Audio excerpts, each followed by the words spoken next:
everybody, I'm Quinn. And I'm Scott, and it's time for the Almost Friday show for June 7th, 2012. This week in Off the Press, it's E3. Yeah, as most of you probably already know, is E3 this week, so Sam and Beccy will be giving you the download on what Microsoft, Sony, Nintendo, and all the developers announced this week. It was kind of the year of the third games. Yeah. Lots of something threes coming out. And there'll be a lot of Wii in this, I think, because the girls are kind of Nintendo fangirls. You mean you? Yeah, I guess. Wii U? See what I did there? Ooh. All right, then. Nintendo, get on your naming scheme. Let's be honest here. Then we're going to Tech Insight, and it was also Computex this week, which was a little bit less exciting for everyone. Because, usually they announce 80 things and release none of them. So we're going to be talking about all the coolest, latest Thunderbolt accessories. That's right, it's Thunderbolt season. Yeah. There's a storm coming. It's full of Thunderbolts. Raw. Literally, yeah, like it's raining down Thunderbolt peripherals. Like you gotta run for cover because you will get a concussion because it's just coming from everywhere. That would be dangerous. They are fairly heavy. Some of them for sure. Yeah, it's like Max Cinema displays coming through the air. And you're tripping over all these cables everywhere. It's ridiculous. Only one cable now. Yeah, but I mean, there's lots of them. That can't even be that long. There's still lots. I think it's less hazardous. It's raining the cables. Like I don't think you're understanding the gravity of the situation here. I see what you did there. Yeah, you didn't. Speaking of gravity, we're talking about planets moving in front of other planet-like things. Specifically, the sun. It's a planet-like thing. It's circular. It's out there. It's a little bit on fire. So apparently this week, Venus decided to move in front of the sun, and it creates a little black dot thing which that you only filmed. which you only get to see every couple 100 million years. Or Even something. if I throw a penny up in the air, it'll create a black dot in front of the sun. I don't know what the big But you deal can see is. that any day. I know, that's what I'm saying. So what's this Venus thing? I Well, just it's a throw different pennies dot. in the air. I don't know what to tell you. You can more, share the dot. More metal objects raining You down. can share the dot with more than one person. You and I can't see it. Well, yeah, maybe both of us, but not. I don't know what kind of sun you're looking at, but it's at least this big. I mean, in the sky. Yeah, Well, I guess it depends on. but like the Asians can see it too. See what I'm saying? It's because physics don't apply to them. That's why they can see it too. This has gotten away from us a little bit. That's usually More the on case. the Venus Sun thing from Sean, who actually knows what happened. But for now, off the press.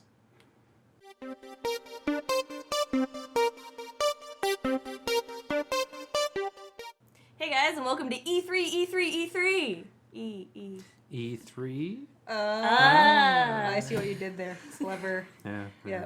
So since we don't actually play video games on the Xbox in any capacity, we brought in Scott Yeah. to cover all the Microsoft bits. So how do you feel? About Microsoft. About Microsoft's Smart Glass. Yeah, so the big thing with Yeah. E3 this year, was for Microsoft anyway, was the Smart Glass. I mean, they had a lot of big title releases. They had a lot of content partners sign on for the streaming and things like that. But the big thing, the big feature, and really the only feature to launch this year that's worth talking about from anybody, is Smart Glass. There was kind of some leaks about it in the last few weeks, but we'll go through kind of what it means for Xbox and why it's actually worth noting as opposed to just copying kind of the Wii U and the AirPlay type thing. So Smart Glass is their new multi-screen technology. So now everything's integrated with everything else. Yeah, so the whole idea is apparently Microsoft thinks you need two screens for everything. One being your television, hence keeping the Xbox in the equation. The other being your personal screen, which at first I was kind of like, that's really stupid, but how many times do you sit down to watch a movie with keeping your phone in your lap or keeping your iPad in your lap or whatever, right? So it's not that far off. And the difference here is they're bringing you kind of everyone's mobile device syncing kind of abilities into one pile. So with AirPlay, you can shoot content from your iPhone to your Apple TV. With this, you can shoot content from your device, Android, iOS, Windows, what have you, to your Xbox. So there makes AirPlay almost obsolete, essentially. Provided it works well with codec support. I mean, there's a lot of things we don't know yet. Maybe you won't be able to use the iOS app to send certain types of files, which would just be completely useless. So there are some gaps we don't know yet, but that would be really good. You can do it vice versa as well. You can take stuff that's on your Xbox and bring it to your tablet, provided you're still on the network. You can't just walk away. But where they're really pushing this integration, aside from the music and video interchangeability, is the additional content. Which I don't quite fully understand yet. A lot of there's a lot of TV shows that kind of do this with like the Game of Thrones app or the Sopranos app or whatever, where when you run an episode, the app will have supplementary content. Like, Yes. this character from Game of Thrones is in this episode. This is why he's important in this episode. Here's a map of the planet or So whatever. the idea is that'll come up on your tablet while you're watching it on your Xbox. Yeah. Automatically, provided you're in the smart glass app. So essentially, they used Game of Thrones as an Yeah. example. You're watching Game of Thrones on your Xbox, and you pull up your tablet, and it shows you a map of where they are in the Game of Thrones kind of world, which is actually kind of unique because you can build that content in to be perfectly in sync with what's happening on screen, as opposed to being generally supplemental like they Yeah. have to do in the apps. Exactly. So that could be interesting. In terms of content, I don't think it's going to be too exciting. Maybe in movies you'll see cool additional features with it. But again, those are probably movies you'll have to buy from the Zune store, Yeah. or Xbox Xbox Video. store. Yeah. Yes, Yeah. not Zune is anymore. gone, which they'll cover in a second. Oh. So that looked pretty cool. And as well, where it might become big is integration with games. Yes. Because, you have to dev your game for Xbox, as your movie is going to be released for DVD or Blu-ray for everyone, right? So they gave an example for Halo 4 that there's an app called Waypoint that gives you all your stats and stuff like that. Basically, this reduces the need of the app because as soon as you boot up Halo 4 online, your tablet activates with your smart glass and gives you all your stats and things you can look through and chat with your friends and things like that. And the last thing that this brings is they're bringing IE to the Xbox, Yes. which is going to be the first not terrible browser on a console because the PlayStation one's not Opera. usable and the Wii one's really bad. Yes. So they're bringing full-blown IE to the Xbox. Sweet. The only thing is it's going to be completely awful to use unless you've got a Yeah. supplemental device using Smart Glass. This is going to have your keyboard and okay. your Yeah. mouse control Yeah. and things like that, which immediately makes it a useful browsing device on your television. Makes it less terrible than trying to type in Yeah, word you with just your controller. yeah, which in their stupid non-QWERTY keyboard, Yeah, or even if you yeah. have the keyboard add-on for your Xbox, mousing with the controller is not going to be the best thing ever, and you can't have built-in search on your tablet to call up videos or something like Yeah. that. So there's going to be really cool. I'm looking forward to the integration most with IE9 and with gaming. But the big thing here is multi-platform integration with your tablet, so you can keep your iPad. You don't need to go buy a Windows 8 tablet to use this functionality, which is what Microsoft has over Wii, who are trying to get the multi-screen thing going. Well, you need to buy the $100 Wii U device that you don't already have, and it'll only be good for that. Yeah. And what they have over Apple, who you need to have Apple everything for it to work. So it's kind of a mishmash where they've kind of, if they pull it off with Yeah. good functionality. Assuming the apps don't suck. Yes, assuming the functionality is what we need it to be, I think it's going to be the big feature of the year for Xbox. Very good. Thanks, Scott. Appreciate your time. Yay! Now get out of here. Bye. Shoo. All right, now moving on. Scott mentioned this briefly. This isn't really much of a big story, but Zune going away, to be replaced by Xbox Music. Part of what Microsoft is doing with integrating all their things into under one roof. Yeah. So And if everything works as they say it's going to work, then good on them. yeah, It I'm sounds not sure, amazing. Not sure what's going to happen to my Zune program on my computer to update my Windows Phone. If it's going to be called the Xbox Music app. Kind of They'll weird. probably just change the name Yeah. and it'll do the same I'm thing. really not crazy about that Xbox Music name. Anyway, moving on to Sony, who They kind of dropped the ball this second year. year in a row, Sony. Second year in a row. Not What's going doing on so here? Great, but we'll run through some of the Yeah. stuff they chose to do for whatever reason they Yeah, chose to do mostly it. most of the highlights for Sony is software related things. Nothing hardware. There's like a PlayStation Mobile thing, but Yeah. anyway, I guess start off with the first thing. J.K. Rowling and Sony. Yeah, I guess they're gonna do a book. Yeah, That's like, I don't know. It's a spell book. yeah. So to run down what it actually is, it's like a moderately interactive spell book thing that you can flip through, AR and there's extra game. content. It's it's for 10-year-olds. Totally. Basically, is what Yeah. it looks like. I would much So- rather have a physical pop-up spell book that I can flip through. Yeah. But Basically, what this is, it's like an AR book with those little AR markers that you point your PlayStation Eye camera into, and then use your glowy lollipop move controller stick, and you do, spell things with it. Whee! I guess. My only experience with AR games is on the 3DS, and let me tell you, it really kills the mood because you have to have all the lights on and sit in a well-lit place, and Yeah, you can't Doesn't just work. pull that up anywhere, unfortunately. No. So we'll see how it works. I don't know. It's not Dancing Han Solo. Is all I'm saying. oh my, you're right. So moving on to other things we're disappointed in. Yes. So Assassin's Creed 3, the game that they're releasing for PS Vita, not just Yeah. for PlayStation and Xbox, which is It has a lady assassin, you guys. It looks really cool. It looks really cool, but it's only for the PS Vita. The Assassin's Creed 3 looks really cool, and then this game looks really cool, but then this game is lame because it's on the Vita. Yeah. Yeah. But, you know, in order to try and incentivize you to buy it, they've bundled it up with a new white PS Vita, which does look really nice. It does look really nice. And the thing is that the Vita's actually not a bad system. Like, No. it looks pretty cool, but unfortunately, it's not backwards compatible in any No. way. So it's less of a... It's not an upgrade like Yeah. most It's more of a systems are. replacement. It's a replacement. And so if I can't play any of the games that I have for my PSP, I'm not going to buy a Vita. Like, it's not worth it to me. It's too expensive. Yeah, Even though it's lovely. Yeah, it's The- great the- the hardware. ha- Everything is nice about it, but Yeah. nah, Sony, what the hell? So, come on. You used to be so good. I want to play my Lady Assassin game. But you won't let me. No. Well, if you have an Android phone that's not a Sony, you might be able to play some old PS1 and soon to be PS2 games. Can I play Spyro? Yes, actually you can. So basically what this means is Sony is doing their PlayStation Mobile thing. It used to be exclusive to Sony Ericsson, now Sony phones. Yeah. They're branching out to other Android phone manufacturers. First one being HTC, which they make really nice stuff. Nice. So look for that coming soon in your HTC phone. Really not that much about it. Sorry, guys. Yeah, and they released a tiny thing also where if you sign up for PlayStation Plus and you do the subscription, you do get about a dozen or so free games, which is kind of cool. Some The really titles good are all games, right, actually. like Little Big Planet 2. Infamous 2, You the know. newest Ratchet and Clank game, Saints Row 2, the Space Marine game. Yeah, and so as long as you Yeah. maintain your subscription, you get to have those games. Yeah, so if you do like a, maybe 6-month subscription, you can play through all those games and then cancel, and it's only $5 a month, and Yeah. you're still on top of renting them, so, Yeah. you know. And then last but not least, because Sam loves bald guys doing badass things.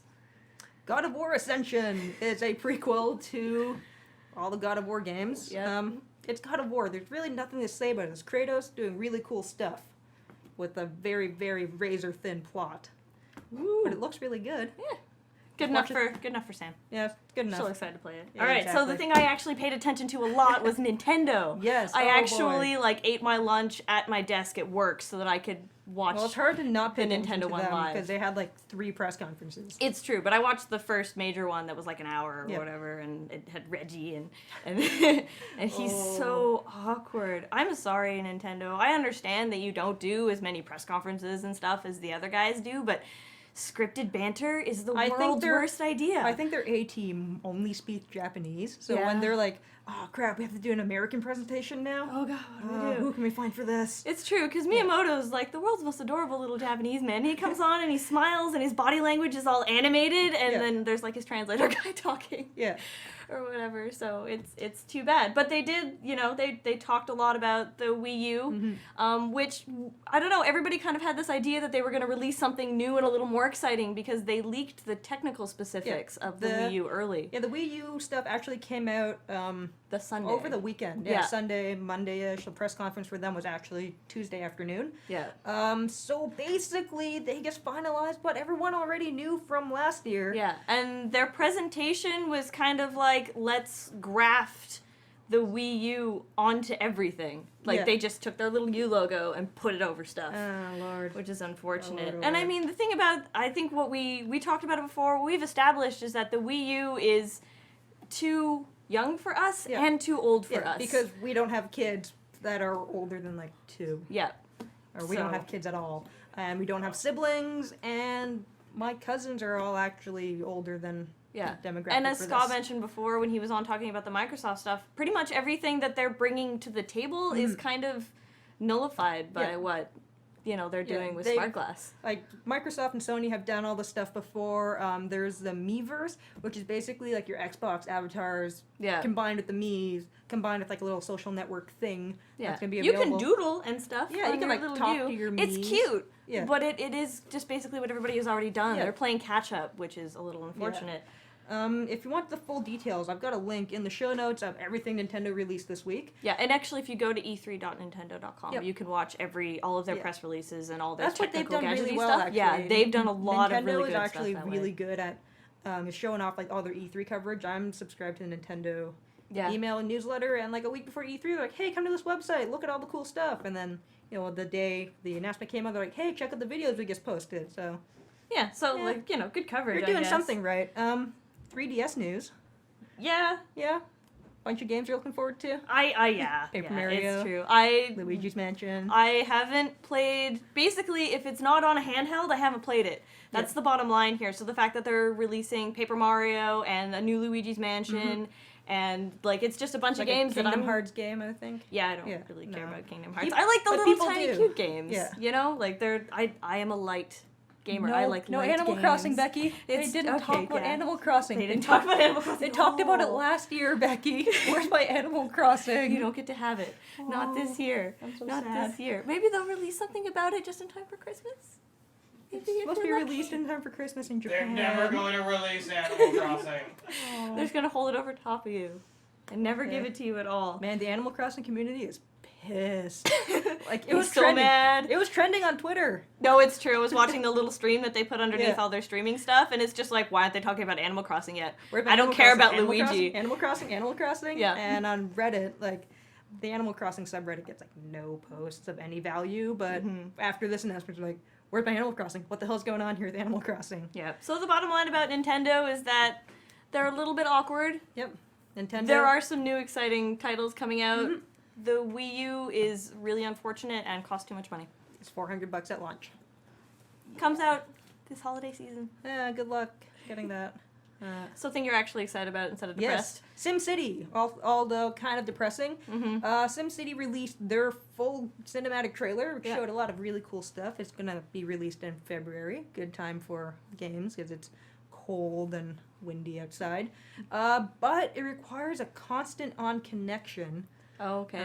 No surprise from EA there. No, not really. Really disappointing. Really no more news about that other than the constant on. Which for a mostly single player game is kind of upsetting, but they did that with Diablo as well. And Yeah, it's and everybody gripes about it, but Yeah. they're all still online playing it. Yeah. So you just kind of Just give a week for the hackers to patch that. yeah. Totally. And then Elder Scrolls Elder Online. Scrolls Online looks really generic. Mm-hmm. Looks really pretty, Yeah. but it's a generic MMO looking. They're like I think they've only basically released a couple of cinematic stuff and some fly throughs of the world. So Mhm. you know, just watch the trailer. But they put it out, Yeah, watch the trailer. It looks pretty cool. If I can't play, I could cheat. I'm Mm-hmm. totally not interested at all. and so you should probably lock up your wallet because Skylanders Giants is also out with a cinematic trailer. Yes, Skylanders is a game that we talked about here a while ago when it came out, where you buy the toys, you put it on the portal, and your toys become your characters. So they're releasing a new one called Giants. Mm-hmm. I believe it's its own standalone game, which acts like a sequel. Okay. There will be like 5-inch toys for Mhm. the Giants as opposed to little 1.5-inch action figures. So Cool. yeah, I believe there's 5 Giants in all. Yeah. So good luck getting those too. Yeah, seems like fun. So that Yeah. about wraps it up for the fancy new coverage. So to Mhm. tie it in, because we Yeah. can't go a single week without a cool new trailer, No. Wreck-It Ralph is the Disney's new latest thing that they're going to be working on. It's coming out in November, and it has video game characters in it. Yeah, this is Like, related. Disney doled out the money for all the intellectual properties, Yep. and there's Bowser and Kirby and the Pac-Man ghosts and the Russian Russian guy, guy from Punch Out. and a bunch of other characters that I totally recognize, but I can't name because Yeah. they're from when I was like 6 Yeah. or whatever. But it looks like a lot of fun. The basic premise of it is that there's, the character called Wreck-It Ralph, and Yeah. he's the villain in a game, and he doesn't like being the villain. Basically like Donkey Kong in the Yeah. Mario and Donkey Kong game. That's the basic idea, Yeah. and so he abandons his game to run through other games and try and find his place in the world. It's the overall plot is pretty standard, but the idea and the concept looks really interesting. Also, it looks super gorgeous. Yeah.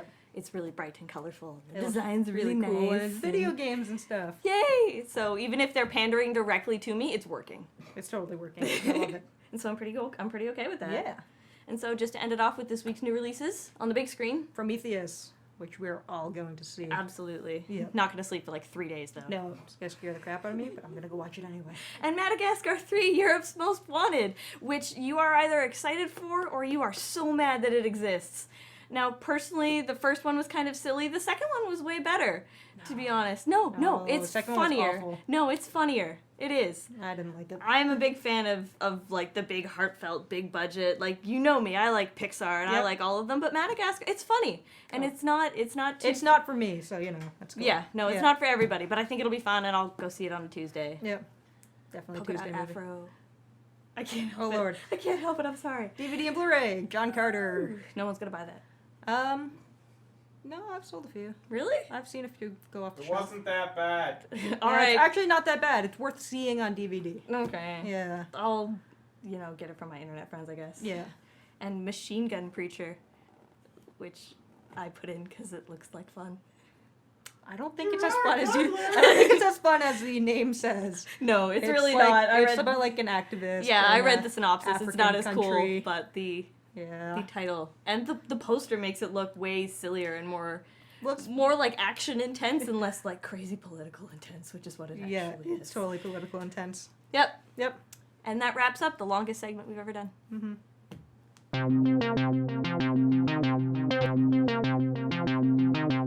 Hey everybody, welcome to Tech Insight, and it's Thunderbolt Madness. Yeah, so we're a pretty big fan of Thunderbolt. We talked about it when it was back in Light Peak days. Sean and I raged about it quite a bit. We talked about it when it released on the Apple laptops. We got excited when we found out that we could have adapters to put graphics cards on our laptops. Yeah, and now it's starting to leak over into the PCs. Which is always good because it means it's going to be accepted and there's going to be a lot more Yes, peripherals that use it, absolutely. which means it's going to grow its technology, and it's good technology. So we're talking about quite a bit of Thunderbolt things got announced at Computex. We're starting off with some Thunderbolt dock stations. It's true. So the first one we're talking about is Matrox, the DS1, which was announced a couple days ago. It retails for about $250, or at least that's what it's going to retail for. And this is sort of a Thunderbolt all-in-one plug-in device so that you can plug in your Ethernet, your DVI monitor, you can plug in some USBs, you can plug in your audio. But what's really cool about this is that you get USB 3.0, which for all of us Mac users that have no USB 3.0, hey, we've got USB 3.0 now. That's right. So, with your Thunderbolt, you're getting 10 gigabits of bandwidth. USB 3.0 is only like 3, Yes. something like that, somewhere in around, not 10.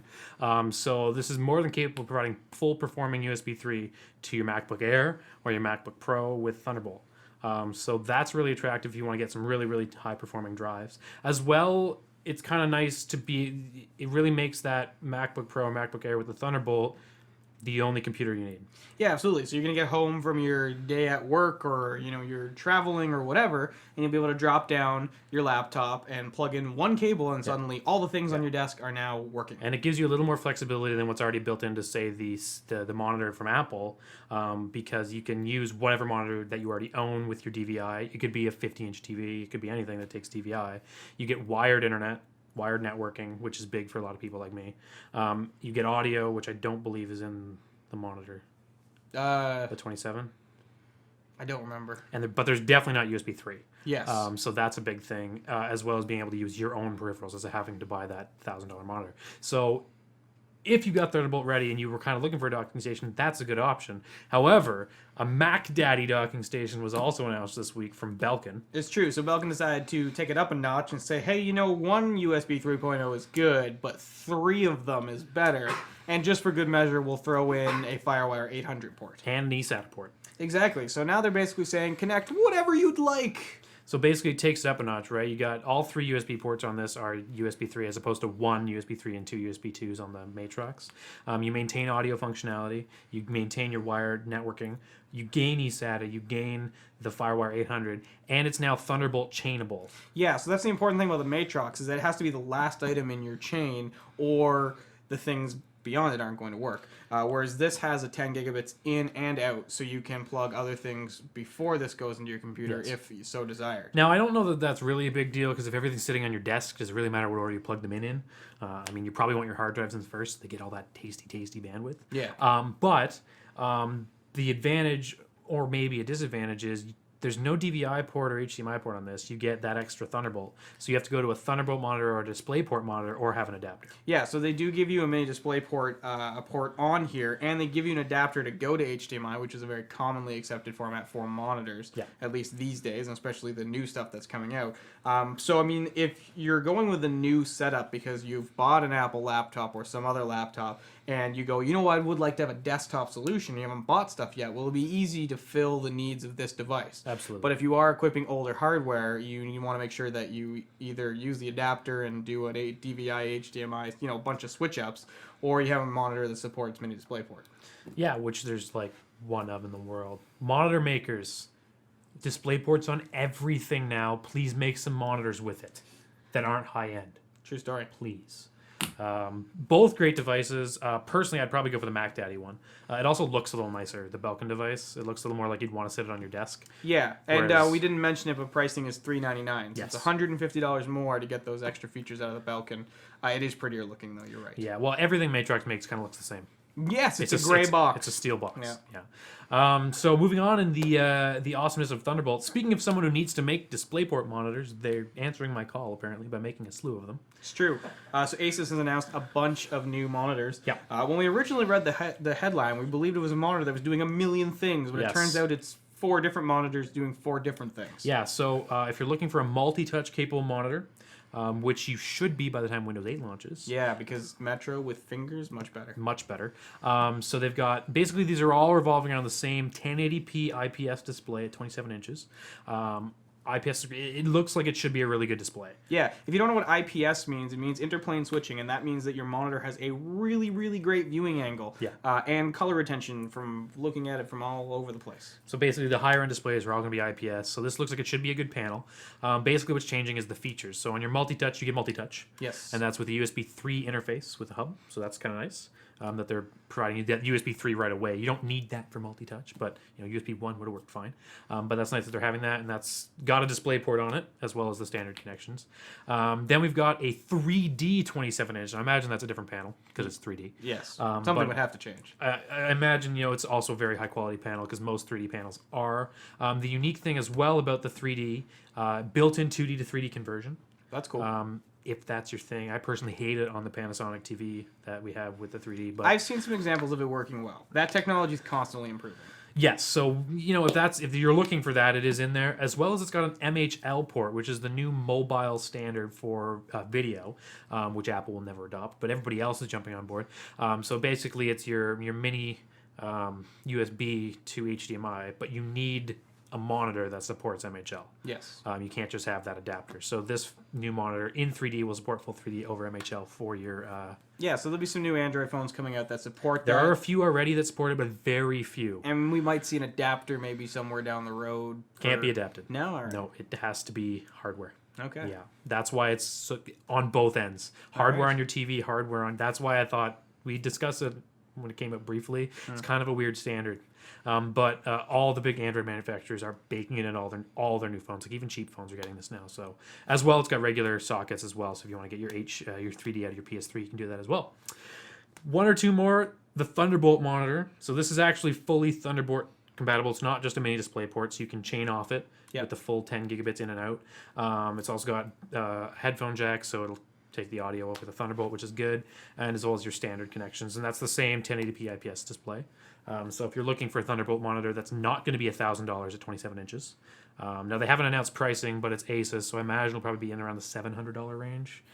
Could be less, but most 27s are above $500. It's true. So we'll have to wait and see. And then there is a last one which has WIDI compatible, wireless HDMI, the official one made by who knows way back in the day that no one uses. So that's in there. But it also has HDMI and DisplayPort, so you can use that as a normal monitor. But if you really want to get on those 2.5 WIDI devices that exist, they are releasing a monitor. I love for that it. half one. It's quite a device for a half-size device. Huh? Oh, the half device. Yeah. Yes. Crucial. It will only really half your, Yeah, you get half your 27 It's a inch problem. display. yeah, Comes, what is that? 13.5. Yeah, there you go. That's not right. Yeah, it is right. Yeah, it is right. Moving hey, on. we're good at math. Now, for those people who don't, but I want these monitors, Quinn, but I don't have a Thunderbolt port in my new Asus PC. Well, we've got a solution for that, and it's not that expensive. So Asus has announced they just released their brand new series of Z77 motherboards for the new Ivy Bridge processor, which Sean and I have been drooling over, mostly because I'm picking one up in 2 days. But if you're an Asus fanboy, you'll have already noted that the P8 Z77V, that's right, Z77V Premium, has a Thunderbolt port baked on it. right there, ready to go. MSI also has a board with 1 gigabytes lynching with 2 on their board baked in. But if you're not going to buy the $300 motherboard, you're not the big gamer guy. You know, I picked up a regular $200 Asus, well, or even $150 Asus. They're releasing a should be $45. They haven't confirmed prices, but I would say under $50. Adapter card. So this will only work on Asus boards that are specifically supported by the card because it needs a special plug on the actual motherboard. You can't just pop it into your computer, which is too bad, but such is the design of it. And it will give you that Thunderbolt port. Full bandwidth. No, it's not any different than having it baked on. You just have to have this giant card. And on top of that, they're going to give you a little cable to link from the Thunderbolt card into your display, so that you can still power display with it. Yeah, so without that extra display port cable, you wouldn't be able to power a monitor with it because it's not a video card. No. Right? So it can't just pull video out of nowhere. But it would give you full bandwidth on all your hard drives and stuff. But if you want to tack a monitor on the end of your Thunderbolt chain, they give you that adapter when you buy the card. So you can just plug it into your existing graphics card, whether it's on board or your discrete graphics card with a DisplayPort. So that looks good if you want to add on DisplayPort to your brand new computer, because those motherboards just came out. And the last thing we're talking about today is not Thunderbolt related. No. But still kind of related to phones, which seem to always come up no matter what. Yeah, you can't get away from it. It's true. And that's the new Clam Book, which is like the worst name ever for a product. And the premise behind this is it's basically a MacBook Air without anything in it. So it's a keyboard and a screen. Yeah. That's all silvery and aluminum and folds and looks like a cheese wedge. I can't imagine it weighs very much. No, I would imagine very little. There's a battery in it, obviously, to power the screens, things like that. The idea is I can take my iPhone or my Android phone. The unique thing here is that it actually works with both. And plug it in with a little adapter, and I get the phone on the laptop size 13-inch screen. Yeah. And I can use the keyboard to type and things. Now, I don't know that this is going to be 100% useful. No, it seems like a kind of broken product. Because if you're going to carry around something that's almost a laptop, you might as well carry a laptop. Because you can gain the power. Yeah. And if you say, well, I don't want to buy a laptop, but I want this functionality, just buy a freaking tablet. Well, any tablet with a Bluetooth keyboard gives you more or less the same functionality. It's true, and you could argue that that's more cumbersome. But is it not more cumbersome to carry this plus the cables and the dock and then plug your phone in? Yeah, it seems a little roundabout. I'm sure there are some people who are very excited for this. Maybe. It's like 4.5 of them. They demo it with gaming, because you can use your phone to play with the controller and you can watch it. But I'm like, well, I could just plug my iPhone to my TV. It's true. Or you can just buy an iPad and, hey, look, it's the same size. Yeah, so, there's that. Yeah, but if you're moving your iPad, you have to look like an idiot. You know what I mean? So if I'm moving, I don't have to look at it. Well, you've just plugged your cell phone into a laptop. You kind of look like an idiot anyways. I don't know, man. It's no worse than having a Bluetooth keyboard on your iPad. I suppose. Yeah. But regardless, we don't think it's going to be a super hot product. And we don't know much about it in terms of release date or pricing. Which I think is going to be the killer. Because if this was $50, yeah. I'd buy one just to have one for $50. Sure, but the problem is that it looks fairly nice, and it seems like one of those things that's designed pretty enough to be expensive. So we're guessing $300 to $500, which really at that price you could just buy a tablet or two, depending on which one you pick. It's true. Yeah. Which just seems like a better purchase. Yeah. So maybe not the best, but unique, different. We don't see a lot of strange, almost laptops. For sure. Although, if you want to check out, if you're big into laptops, go check out the Computech stuff, because Asus and Acer and Samsung announced laptops, just screens everywhere, and they make no sense. Yeah. Which is why we didn't talk about them, if you're wondering why there's no laptop news. Because they made no sense. They're all Windows 8 laptops. Like, oh, there's a touch screen on the front, and a screen back here, and a screen over there. And if you plug in this coffee maker here, you get this latte, Yeah, and then all of a sudden a donkey arrives. They're going crazy, so someone's got to figure out how to stop them from making tablet laptops. Tranquilizer guns. It's a good start. We should get on Hey, that. I got this a great idea for a new laptop. Yeah. Problem solved. Yeah, I agree. We'll get on that. All right. That brings us down to Tech Insight for this week. It's kind of alive! Nah, it's still dead. Oh. Hey everyone, welcome to Mad Science this week, starting it off with some outer space. Yeah, so we're not talking about anything special in the sense of SpaceX. Yeah. Because, we talked about that, and it's still really This cool. is the wonder. And This is the natural wonders of the universe, This Sean. this is the natural wonders of the universe and the cosmos. Except it only, in our case, will only happen once in our lifetime. It's true. Well, actually, twice. It Well, happened twice. about, I believe it was 8 years ago. 4 years ago? It was a little more than that. No, it was recently, and then this Yeah. week, and then it won't happen again Yeah. until 20 something. Yeah, basically, we're looking at almost 100 years before this happens. We were talking about the transit of Venus across the sun, which Exciting. is kind of neat. Yep. So, for all of you, well, I guess astronomers, even space photography buffs out there, you probably were able to go out and see it. It was best seen on the other side of the planet. Yeah, unfortunately. North America had a really good view, but not the best view. It was decent. It was decent enough. I actually caught this by accident. I was walking through the mall, and the local astronomy club was set up outside. I was like, hey, what's going on here? And then they're like, it's the transit of Venus. I'm like, oh, yeah, that I heard about that. And then I saw it through a telescope. It was the sun with a dot in it. But at least you got to see that. I got it. It was pretty cool. You got to It look was pretty through a cool. telescope and actually go like, hey, I see the dot. I had to watch it online, which you can find, of course, in the show You notes. probably got a There's better the entire experience thing. online, though. Well, yeah, you get a time lapse. You're not just standing there with your, picking your nose, Yeah. waiting for it to go really, really slow across the entire I was there for about sun. 2 minutes. It looked about the same. Yeah, It was cool, but yeah. the pictures and the videos are way better. Basically, we wanted to mention it because it's actually stunning photos. Like, it's amazing to be Totally. able to see the sun in really, really great detail. Mm-hmm. Not to mention, you get to see a planet in our solar system moving across it. Yeah. I mean, we see this planet all the time. Venus is often mistaken for UFOs. In most recent news for Air Canada, another plane that never was even in the atmosphere. We won't get into that. Yep. The whole idea, though, Venus is actually one of the, I think if not the brightest, one of the brightest objects in our night sky. So it's actually quite an interesting thing to be able to see it basically up close Yep. and watch it transit the moon. It's pretty cool. Or transit the moon, transit the sun, Yes. which is actually really, really cool. But something that is once again down to earth. Yeah. Basically, this is really, really big news for anybody who pays attention to medicine and specifically spinal cord research. That is the reparation thereof. Some Swiss scientists, they didn't say where from, but some Swiss scientists have actually started working on a way of repairing spinal cord damage. Yeah, but only in mice at the moment. Yeah, right now it's mice and rats. Yeah. But it's still big news. It should be mentioned right off the bat, it doesn't work for all spinal injuries. What they did with these rats was they actually severed the spine.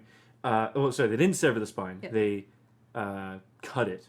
They cut the spinal cord, but they didn't completely sever it. Okay. So, I mean, we see this kind of injury. This is actually a rather common injury. These ones, some people can actually repair themselves. Like the human body is quite, magnificent. And it can actually repair this itself. Usually those tears are rather tiny. This is basically going all the way through, using basically it's rather Frankensteinian Yeah. actually. So what they used was neurotransmitters and other cell-binding chemicals. So they used a lot of serotonin and a lot of other, neurotransmitters that are normally found inside of the body of most mammals. And then what they did was they stimulated the rat's spine and limbs. Should be noted they were paraplegic. With a neat little vest. It's actually kind of creepy though. Okay, I'm just gonna paint you a visual picture. Yeah. It's a rat in a vest being held up by a bunch of wires, and the rat looks really confused. Yeah, it looks really, really confused, and it looks like it's about to trip. Basically, what they did though was the vest. They used it to stimulate the rat's nerves and stimulate its muscles and its limbs to actually move again. But what they did was they enticed the rat by giving it, of course, a food reward. So in this case, incidentally, Swiss cheese and Swiss chocolate. Ah, delicious. Yeah, That would motivate me too. that would motivate a lot of us, I think. Totally. But after a few months, I believe it was 30-minute sessions over a course of, I think, 2 to 5 months, they were actually able to get the rat to move on its own, under its own volition, without having to use the vest. So they had effectively repaired that damage. It was actually really interesting. The team actually wants to get into human testing. They say 2 years they want to get into it. That's pretty quick. It is pretty quick because it is pretty promising. It should be noted, of course, once again, this isn't for every kind of spinal cord injury. This only covers, I think, a quarter of them. That's still a But pretty it's good pretty chunk. common. Yeah. And we see these sort of things, like I said, all the time. So it would actually be really neat to be able to see this get into human trials, and we can start repairing damages. Because it also opens up the fact that now we can repair other types of nerve damage, theoretically. So, keep an eye on that one. And that's rat's still creepy. Yep. Either way. It looks really confused. Poor But thing. you know what though? At least it's moving again. It's true. Yeah. It could be worse. But that basically wraps up another short segment of science. And once again, we're not, throwing robots in because I couldn't find anything interesting yet. Maybe next week. Maybe next week. Yeah. So have a good week. Well, that brings us to the end of the show for this week. A lot of E3 news. Pretty long show. Yeah, pretty long. Yeah. It's actually still pretty interesting though. I'm kind of interested to see Lot of more of really these cool games stuff. come out, and especially for the DS because I want more games. Also, I want those new motherboards. Yes. I need to upgrade my computer. I don't, but I don't have money to do so. But if you wanted to reach us and give us some recommendations on whatever motherboard you think that we should pick and that we really like, and that you really like, and that you like Thunderbolt, you can reach us on the Twitters at @almost_Friday. And if you want to give us some more recommendations of more motherboards, more computer parts, I know those names are really long and sometimes it can't fit in a tweet. You send us an email at contact@almostfridayshow.com.